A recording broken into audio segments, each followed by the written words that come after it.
네, 다음은 홍콩 시위 상황 알아보겠습니다. 이공대를 포위한 경찰의 압박 작전이 벌써 닷새째 이어지고 있는데 현장에 나가 있는 황희준 기자를 바로 연결해서 자세한 소식 들어보도록 하겠습니다. 자, 황 기자, 조금 전에 보니까 황 기자 뒤로 이 구급차도 지나가는 것 같고요. 긴장감이 감돌고 있는 것 같은데 혹시 경찰의 작전이 또 시작이 된 건가요?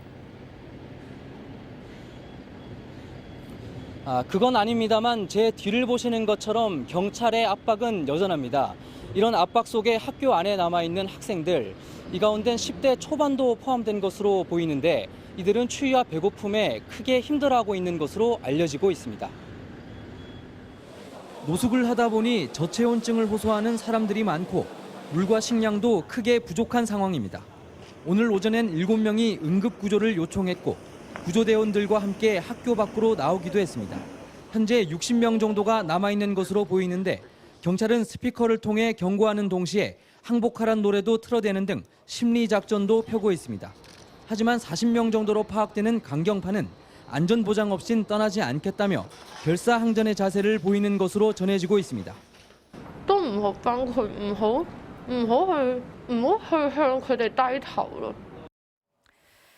예, 그렇다면 이제 사실상 시위의 동력이 거의 꺼진 건 아닌지 현장 분위기, 상황이 어떻습니까? 확실히 기세가 수그러든 건 맞지만 그렇다고 동력이 꺼진 건 아닌 것으로 보입니다.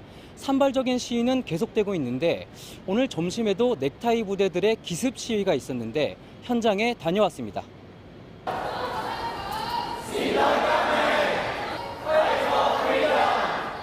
시위대는 당초 중심가 거리였던 시위 장소를 갑자기 대형 쇼핑몰로 바꿔 전격적으로 진행했습니다. 장소 변경은 SNS를 통해 시위 시작 불과 15분 전에 했지만 현장엔 500명 이상이 모여들었습니다. 휴대전화 불빛으로 홍콩의 평화와 민주화를 외쳤고 이공대에 여전히 남아있는 학생들의 안전을 기원했습니다. 嚟嘅目的咧係希望咧支持香港嘅抗爭，支持理工大學嘅學生。